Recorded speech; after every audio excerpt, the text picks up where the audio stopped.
May nag-message sa akin ngayon. Yung may Ate Chona na housekeeping. Ayun.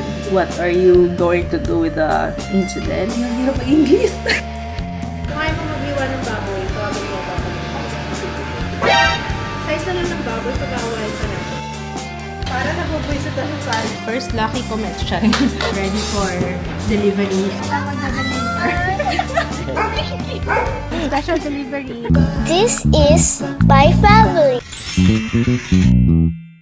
Good morning guys! Excuse my face. Kakagising ko lang. Wait lang. Kasi merong nag-message sa akin ngayon.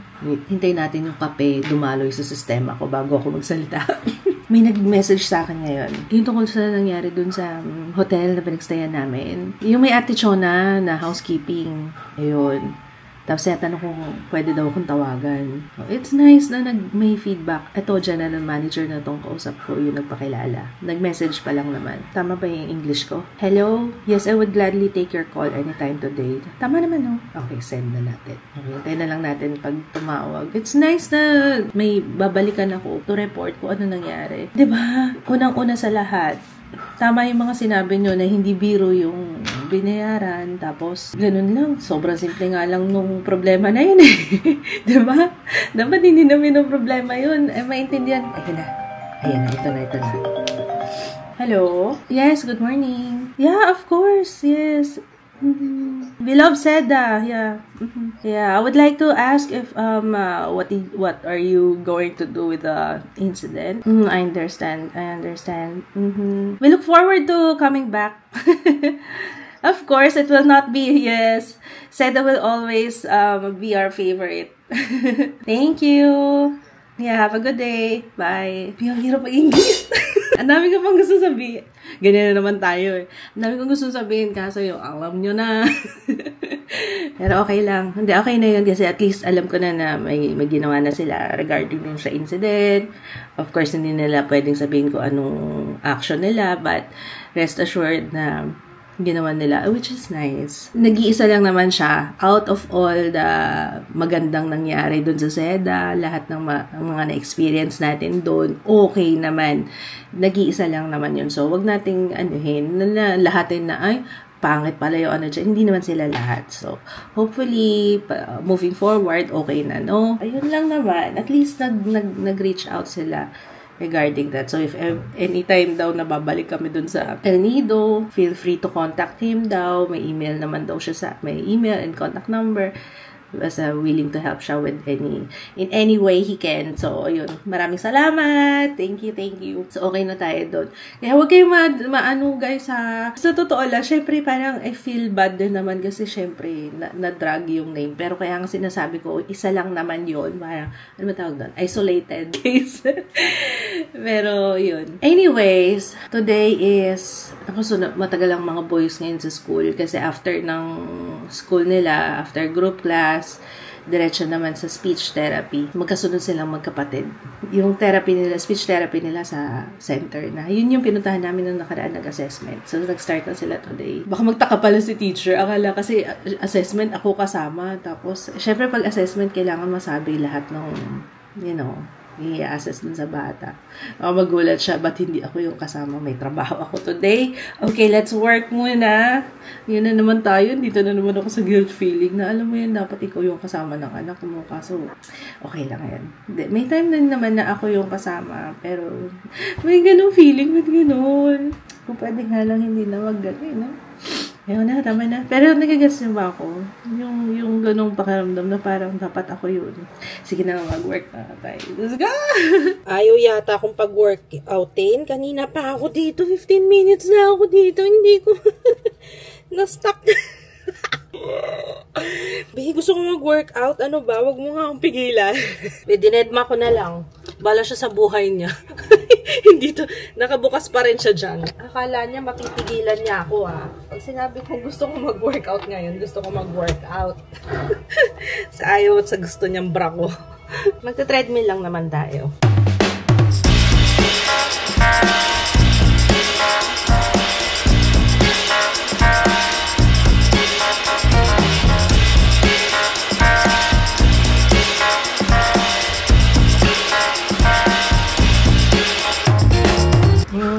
isang maras ako.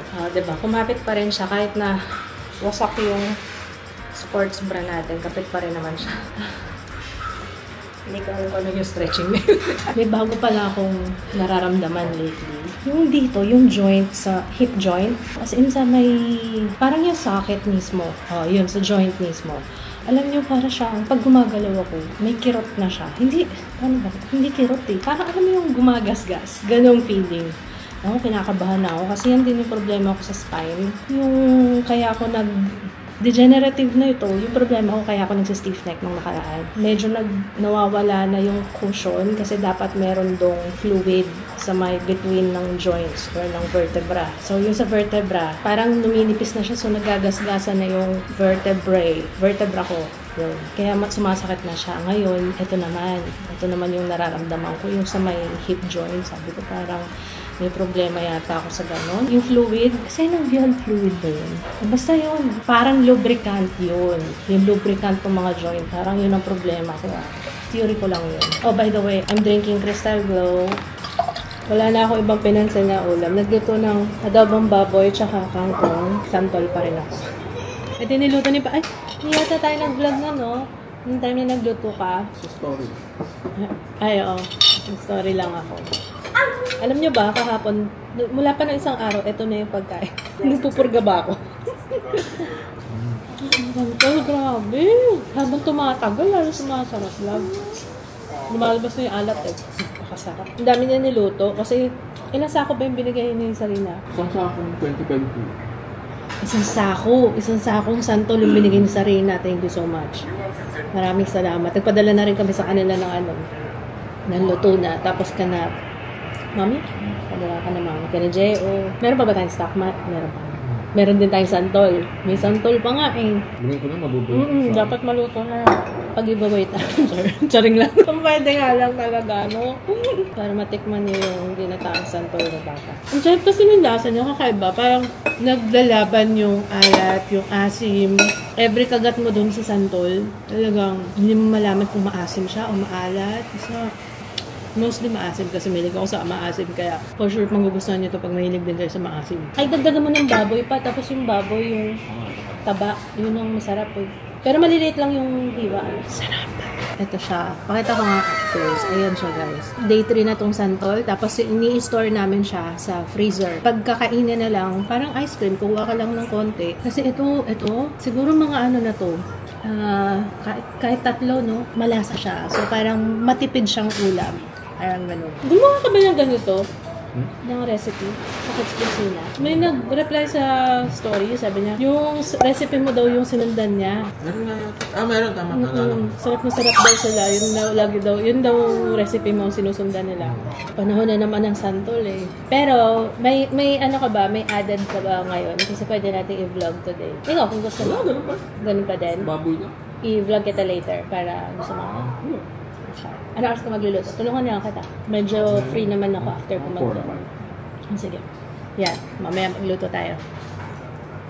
Tinitingnan ko lang kung maganda tong setup natin dito. Naglagay akong flowers. Nagka parang ang dark. Wait. Ayan! Yarn! Pwede, no? Para yan yung background natin sa video. Flowers. Ilang araw na to. Boy na boy pa siya. Ganda-ganda. Tapos hindi ko na tinanggal kasi mukhang hindi naman siya naka-vase eh. Pag hinabakan ko yung ilalim, parang plastic lang siya.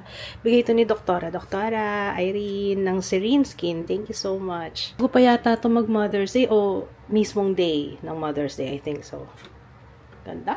Cute ni Jiro-san, oh. Tingnan yung outfit niya, oh. Saan galing to?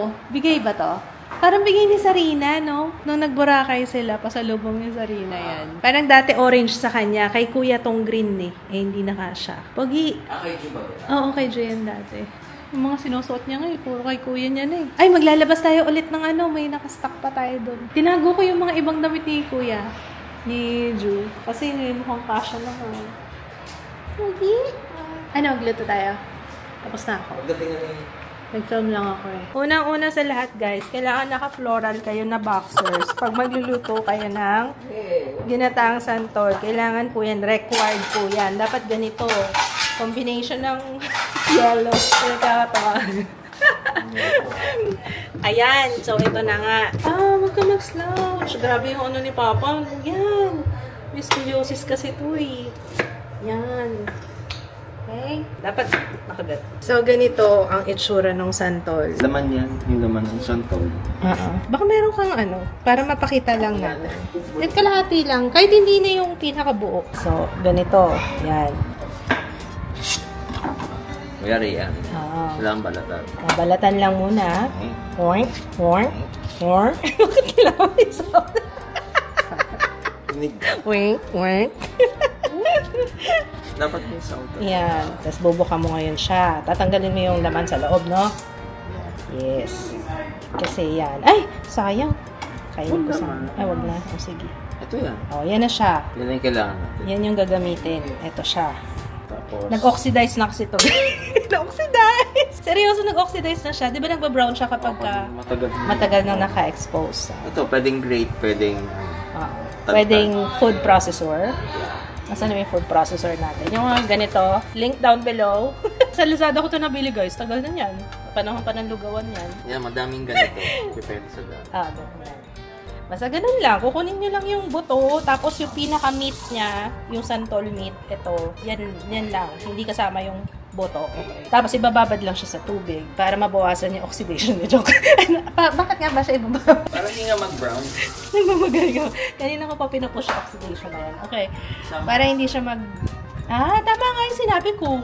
So, tama nga. Para hindi siya oxidation na rin siya. So, ayan. Di ba kasi nga yung apple, di ba nagaganyan din? So, normal lang sa mga prutas yan. Kahit yung mangga, di ba? Hindi, yung apple yung mas halata. Tsaka saging. Tapos luya, maraming luya, the best. Ganyan karaming. Actually, konti pa nga ako. Mabili pa ako. Padagdag ka pa. Dapat mas maraming luya. Mas maluya, mas masarap. So, ito yung alamang. Hugasan natin sa suka. Ayan. Tapos, yan na. Didrain lang natin yan. Okay, ingredients. Meron tayong bawang, luya, sibuyas. Ayan, mas maraming luya, mas masarap. Tapos, merong sili, manghang to. Masakto lang. Kasi pinanggalan mo yung baboy. Ay, ang lalaki ng baboy. Ikakat ko. Ako nang bahala.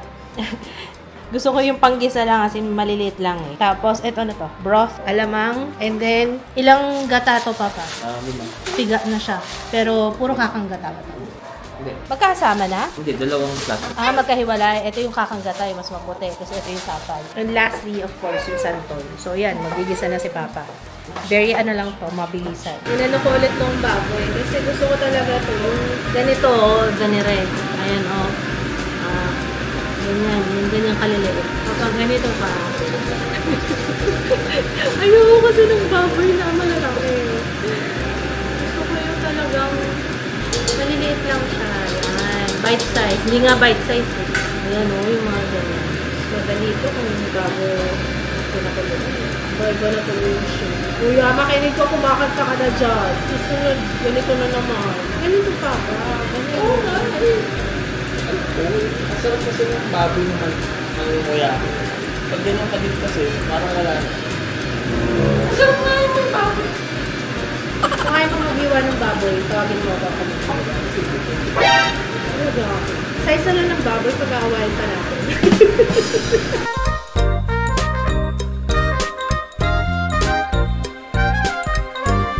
Diba? Mas maganda na siyang tingnan. Pare-pareho na siya ng size, and shape, panggisa. Okay? Para nabubwisit na siya sa akin. Kurti na lang tatama na yata yung sandok sa akin.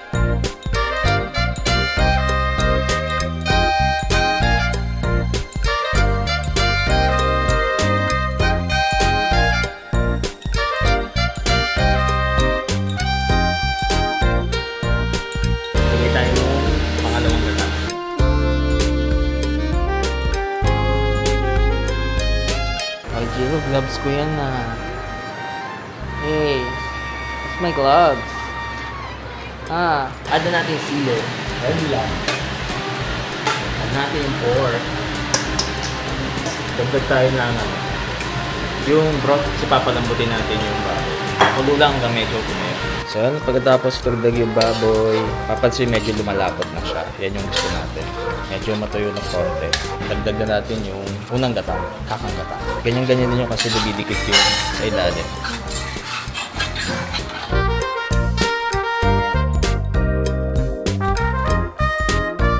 lagyan nyo lang siyang ganito para hindi masunog. So, yan yung gusto natin ma-achieve, malapot. Tapos, ito na, yung santol sa kanila. Yes. So, ito na yung pinaka-mahirap na part, ang maghalo-halo. Kasi kailangan hindi siya magdikit-dikit.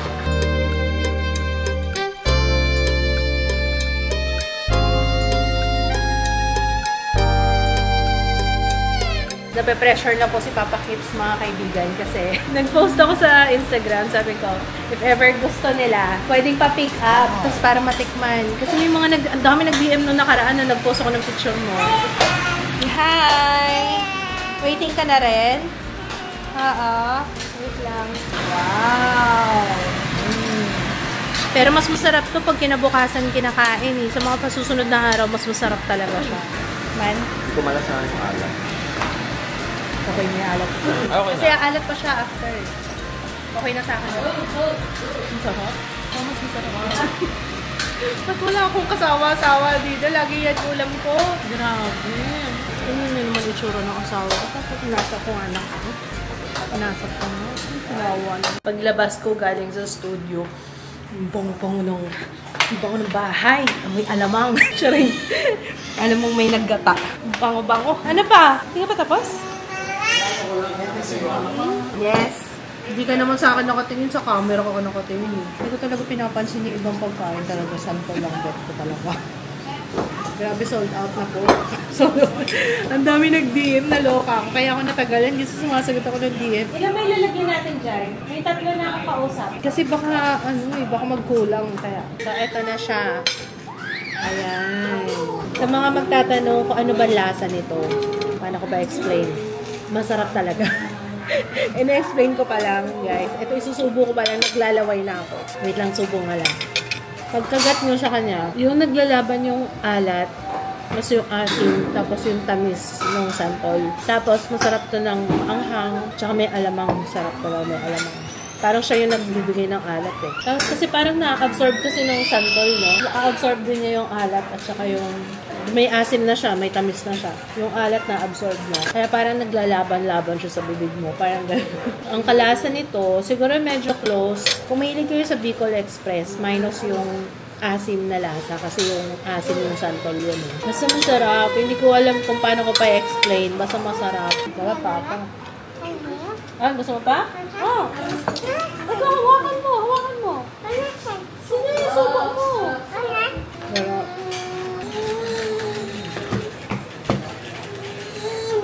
Ayan, meron na magpipick up. Okay. First lucky comment siya. First lucky DMer. Ay, oo, yung sili. Yan, special. Uy! Comeback. Meron pa kaming mga ganito. Baka bigla sila Saring lang yan, ah. wala na yung page ito, baka mag-PM kayo. Kaya Remembrance. Pareho-pareho tayo, ah. Naglalapot na kami dito. Napakainit. Grabe. I cannot na. Dahil mainit, ito. May padala pala yung mango sago. Ay, mango sago. Ano ba? Gimaras kasi pangalan nila, Mango Express. O Mango Express, hindi mango sago. Ah, wala na yung mango sago. Oh, diba? Hindi ko na naabutan yung mango sago. Paborito ng mga bata. Yun eh. We have melon sago. Natikman ko na to. Nagpadala na sila nito dada. Ay, avocado sago. May avocado sago. Ito, meron din silang bango. Banana langka. Sasabihin ko, ano to? Bang sago. Banana langka. Sago. Strawberry sago. And then, ito gusto ko, avocado graham. Ito yung Gimaras mango graham. Ba't plato? Tingnan ko muna itong avocado. O, doon shirataki rice pa yan. Ooh! My goodness. Pwede na ma-slice. Parang matigas pa siya. Kayo na pa nakaano yan. Ang sarap ng avocado sago. Ang sarap, no? Parang yung gawa mo avocado. Ju, you want ano? Sakto pala yun sa Mango sago? Graham avocado naman. Kuya, call mo kuya gali. Gusto mo? Kain. Oh, okay na daw. Mamaya daw, sabi niya. Wait lang daw. Pag nakikita nga niya yung kuya niya eh, diba? Narinig ko kanina, sabi niya, hi kuya. Doon nag-hi kuya siya. Hi kuya. Sakto yung avocado, hindi mapait. Ang sarap. Ang sarap, Day. Ang sarap. Grabe. Ang sarap nito. Ah, di ba yung uwi si Jaya bukas, ano? Kaya natikman niya itong iba. Mas masarap pala pag powdered graham sila man. Parang ayoko nang tikman yung iba. Bukas naman ulit to, yung banana langka with sago. Tsaka yung strawberry. Okay na, sold na ako sa avocado sago. Sarap. Alam niyo, ang hirap mag-book. Kanina pa kami nag-book ni Papa. Kaya kami na lang. Buti na lang yung mga nakausap ko. Dito lang sa amin. Kaya kami na lang mag-attend. Hirap mag-book sa Lalamove na yun. Muna ba? Hindi naman ako. Ah, Friday ngayon! Baka maraming booking. Huwag po kayong papaloko. Hindi po. Dalawang plastic ka. Marami pa tayong ganito. Baka bigla may mag-order. Okay, ready for delivery. Matatawa ka dito sa anak mo. Nagluto. Tingnan mo, pinadala niya sa akin. Ay, wow. The Bear reference. Tapos sabi ko, ano ba yan? Ang daming sabaw, chef. So daw niya masabaw. Stir fry, masabaw. Ikaw ba nasisi ang gulo daw kasi ng instructions. So. Pakuluan mo muna baboy na hiniwa hanggang lumambot. Set aside baboy and broth. Gisa, sibuyas, bawang, kamatis. Tapos gisa mo na baboy, add broth and oyster sauce. Timplahan mo na. Tapos add mo yung gulay na matigas. Gisa mo hanggang lumambot. Pag okay na lahat, pang last na yung polio. Okay naman na. Hindi lang niya naintindihan. Tagalog kasi, in English mo na lang. Okay, pakiingatan po ang ating items. Let's go. Kami na maghahatid ni Papa. Aray ko, ano ba yun? Antay, nagka-count po.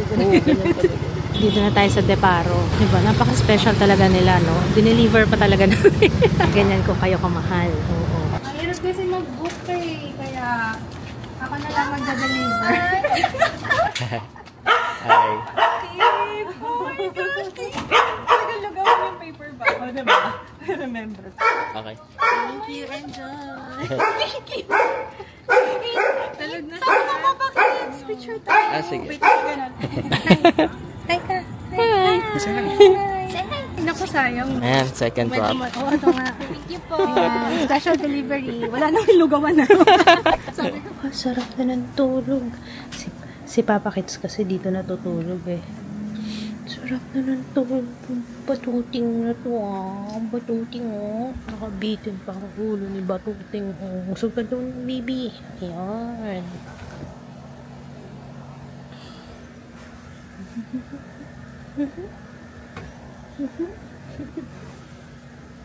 Ito namang isa. Tingnan natin tong isa. Halatang halata talaga may bata sa bahay yun. May mga fingerprint.